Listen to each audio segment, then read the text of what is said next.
നേരമ്പളത്തെ ദർശനത്ത വൈകുന്നേരമായ വാബികൾക്ക് മറുപടി പറയാൻ പോവുക. ആരാ എതിരാളി? എടവണ്ണ അലവി മൗലവി പോലെ കിതാബ് തിരിയുന്ന വലിയ വലിയ ആളുകൾ. അവർക്ക് മറുപടി പറയാനാ പോണത്. അസംമൂലിയിൽ പോകേണ്ടടത്തേക്ക് 3-4 സ്ഥലത്തേക്ക് പോകേണ്ടി വരും. അപ്പൊ ഒരു സ്ഥലത്തേക്ക് അസംമൂലിയിൽ പോവും, ഒരു സ്ഥലത്തേക്ക് ആര് പോവും? നാട്ടിക പോവും, ഒരു സ്ഥലത്തേക്ക് ഇവിടെ മരിച്ചൊരു ആളുണ്ട് നമ്മളെ അവരെ ചർച്ചയിട്ട് കൊടുക്കട്ടെ. അല്ല മനോഹരമായി പ്രസംഗിക്കും. ഒരു ഭാഗത്തേക്ക് വാണിയം പോലെ പോകും. വൈകുന്നേരം പോകാൻ ബസ് കയറി പോവുക.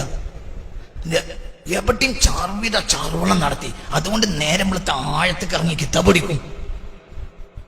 കാരണം എതിരാളി അത്രയും വലിയ തിരുവാതുള്ളവനാണ്. പിന്നെ ഓരും തന്നെ ഗണന പ്രസംഗം നിർത്തി. അപ്പൊ പിന്നെ ഞമ്മക്കും ഇത് ആവശ്യമില്ലാതെയായി. പിന്നെ അവരും തന്നെ പത്രം വായിക്കുന്ന ആളുകളായപ്പോ ഞമ്മക്കും ചന്ദ്രികയും സുപ്രഭാതം ഒക്കെ വായിച്ചാൽ മതി എന്നുള്ളടത്തെത്തി.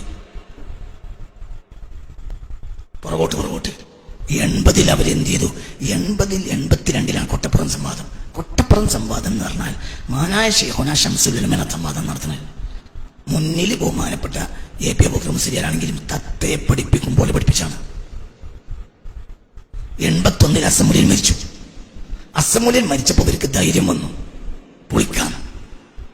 അസംബ്ലിയർ കൂടെ അല്ലാത്ത ഒരു വാദപ്രതിവാദത്തിൽ ആരുണ്ടായിട്ടില്ല അതുവരെ. ഒറ്റക്കൊരു വാദപ്രതിവാദം അതുവരെ ആരും നടത്തിയിട്ടില്ല. എപിസ നടത്തിയില്ല.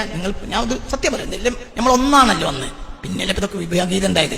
82 എന്ന് പറഞ്ഞാൽ വാദപ്രതിവാദ കാലത്ത് നമ്മൾ രണ്ടു ഒന്നാണ്. മനസ്സിലായോ പറഞ്ഞത്? അവിടെ കൊട്ടപ്പുറത്തിൽ ഗണ്ഡന മണ്ഡനം ആഴ്ചകളോളം നടന്നു. അവസാനം അവര് വെല്ലുവിളിച്ചു. അപ്പൊ നമ്മൾ വെല്ലുവിളി ഏറ്റെടുത്തു. അവർ ശൈഖുനാന്റെ അടുത്ത് പോയി. അപ്പൊ ശൈഖുന പറഞ്ഞ ഏപ്പിനെ വിളിച്ചാൽ നിറങ്ങും. ശൈഖുന നിർദ്ദേശിച്ച പ്രകാരമാണ് ആരെ വിളിക്കണത്? ഏപ്പിനെ വിളിക്കണത്. എന്നെല്ലാം ഒന്നാണ്. അതിലങ്ങോട്ട് തോറ്റു എന്ന് പറഞ്ഞാൽ ലോക ചരിത്രത്തിൽ വഹാബികൾ കൊട്ടപ്പുറത്ത് തോറ്റ പോലെ തോറ്റൊരു സംഭവം ഉണ്ടാവില്ല. എന്താ സംഭവം? 3 ദിവസം ചോദിച്ചിട്ടും എന്നതിന് മറുപടി ഇറങ്ങില്ല. ഇത് തന്നെ ചോദിക്കണമെന്ന് ഷെയ്ഖുന് പറഞ്ഞതുമാണ്. നിങ്ങളിന്റെ കൂടെ ഇല്ല. മനസ്സിലായോ പറഞ്ഞ്? അവിടെ ഞാൻ ഏപ്പിന് ചെറുതാക്കല്ല. വലിയ സ്ഥലം ഇന്നും അവരെന്നെയാണ് ഷെയ്ഖുൻ തന്നെയാണ് എന്നൊക്കെ പറഞ്ഞ മനസ്സിലായില്ലേ? 3 ദിവസം ചോദിച്ചിട്ട് അതിൽ ഒരു ദിവസം വിഷയം അവതരിപ്പിച്ചു മുസ്ലിം. മനസ്സിലായില്ലേ? ഇങ്ങനെ ഒരു ദിവസം ബഹുമാനപ്പെട്ട ഉസ്താദ് മുസ്തഫ ഫൈസി ഇങ്ങനെ 2-3 ഞാൻ ആ വാദപ്രതിയിൽ പങ്കെടുത്തോനാ. അന്ന് ഞാൻ നാട്ടിൽ ദർസിലോടുക. 82 നാട്ടു ദർസ മൂത്തടുത്ത് അക്കാലത്ത് ഉണ്ടാവണ്. ആ 82 കൊട്ടപ്പുറം സംവാദം ഞാൻ പങ്കെടുത്തോനാ. അവസാനം അങ്ങോട്ട് വാഷ്ലായി. പിന്നെ ബദരീങ്ങൾക്ക് ഒരു യാസീൻ ഓതി പറഞ്ഞാണ്ട പിരിഞ്ഞ്. അല്ലെങ്കിൽ ജനം വിടൂല. കാരണം എന്ത് മറുപടി അറിയാൻ കഴിഞ്ഞില്ല. ശിർക്കിന്റെ നിർവചനം എന്താന്ന് പറയാനാണ് കഴിഞ്ഞില്ല. ഇത് ഇവിടുത്തെ രാഷ്ട്രീയ ലോബിയെ ചൊടിപ്പിച്ചു. നീ പറയണ കുറച്ചും കൂടി ആളുകൾക്ക് ഇഷ്ടം ഉണ്ടാവില്ല. അതിന് എനിക്ക് നിങ്ങളാരും പേടിയില്ല. ഇവിടെ കുറച്ച് രാഷ്ട്രീയ ലോബിക്ക് അതാണ് പിടിച്ചില്ല. കാരണം വഹാബി തകരുന്നത് അവർക്ക് സഹിക്കാൻ കഴിയില്ല. കാരണം അവരുണ്ടാക്കിയത് ഐക്യസംഘം ഉണ്ടാക്കിയ ആൾ തന്നെയാണ് ഇന്ത്യൻ യൂണിയൻ മുസ്ലിം ഉണ്ടാക്കിയത്. അതിലൊന്നും എഴുതപ്പുറങ്ങൾ വായിക്കരുത്. സത്യമാണല്ലോ. ഇപ്പൊ നമുക്ക് കുറച്ച് ആളുകൾക്ക് കച്ചവടം തീരാത്തതുകൊണ്ട് രാത്രി ആകുന്ന ഇഷ്ടമില്ലെങ്കിലും രാത്രി ആയിട്ടുണ്ടല്ലോ. പുതിയ പെണ്ണെട്ടിയ ആളുകൾക്ക് സുബയാകുന്ന ഇഷ്ടം ഉണ്ടാവില്ല. സുബയായി എന്നുള്ള സത്യല്ലേ? സലാത്ത് ഖൈറും മിനന്നൗം എന്ന് പറഞ്ഞപ്പോൾ എൻ്റെ ഒരു ചങ്ങായി പറഞ്ഞു. അപ്പോഴാണ് പുതിയ എന്നും പറഞ്ഞു. ഞങ്ങൾ ഉറങ്ങിയിട്ടില്ലല്ലോ മറ്റാക്ക്. ഞങ്ങളോട് സലാത്ത് ഖൈറും മിനന്നൗം എന്ന് പറഞ്ഞിട്ട് എന്താ കാര്യം എന്ന് പറഞ്ഞതുപോലെ ഞാൻ പറയാം. വഹാബികൾ തകർന്നത് രാഷ്ട്രീയക്കാർക്ക് സഹിച്ചില്ല. 982 ശേഷം അവർ കളി തുടങ്ങി. ആ കളിയിൽ 984-85 ആയപ്പോഴത്തേന് മാനായ ശൈഖുനാ ശംസുൽ ഉലമയെയും എ.പി. അബൂബക്കർ മുസ്ലിയാരെയും തെറ്റിച്ചു. ഇതാണ് സത്യം.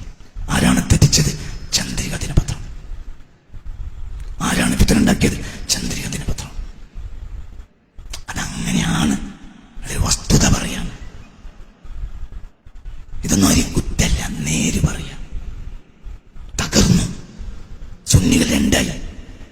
980-85 ശേഷം വഹാബികളെ പ്രതിരോധിക്കുന്ന പണി നമ്മൾ നിർത്തി. നമ്മൾ തമ്മിൽ ചീത്ത പറയാൻ തുടങ്ങി. അതിനിടയിൽ അവർ വളർന്നു. നമ്മുടെ ലക്ഷ്യം നമ്മൾ മറന്നു.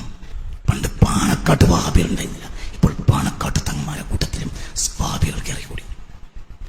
ഏതൊരാൾക്കെതിരെയാണോ സമസ്ത ഉണ്ടാക്കിയത് അയാളുടെ ജീവചരിത്രം പാണക്കാട്ട് തങ്ങൾ പ്രകാശനം ചെയ്യാന്ന് പറഞ്ഞാൽ ഇതിനേക്കാൾ വലിയ ദുരന്തം എന്താണ് സമസ്തക്കാരാ ഉള്ളത്? നിനക്ക് എന്തഭിമാനം 100-ാം വാർഷികം നടത്താം? ഇത്ര അധോഗതി 980 വരെ ഉണ്ടായിട്ടില്ല. ഇതിനപ്പുറം പറഞ്ഞാൽ നമ്മൾ തമ്മിൽ തെറ്റും. ഞാൻ പറയും, എനിക്ക് സോഷ്യൽ മീഡിയ ഉണ്ട്. ഇനി ബാക്കി നമുക്ക് വീണ്ടും തുടരും. കാലത്തുണ്ടായിരുന്നു ബൊമ്മനും മോളിയല്ല, എന്താ പറയാ, പിന്നെ നോവലുകൾ. അത് നോവല് കുറച്ചെണ്ണം എഴുതിയാണ്ട് പറയാ തുടരുന്ന ഞാൻ പിന്നെ തുടരും. കൂടുതൽ പറയണ്ട, ഇതൊന്നുമല്ല വിഷയം. ഇതിൻ്റെയൊക്കെ അപ്പുറമുണ്ട്. നമ്മളെ രണ്ടൂട്ടരും തെറ്റിച്ചു. ആരാ തെറ്റിച്ചത്? രാഷ്ട്രീയക്കാരെന്നാൽ വഹാബികൾ. അവരെ നന്നാക്കിയെടുക്കാൻ കഴിയൂല,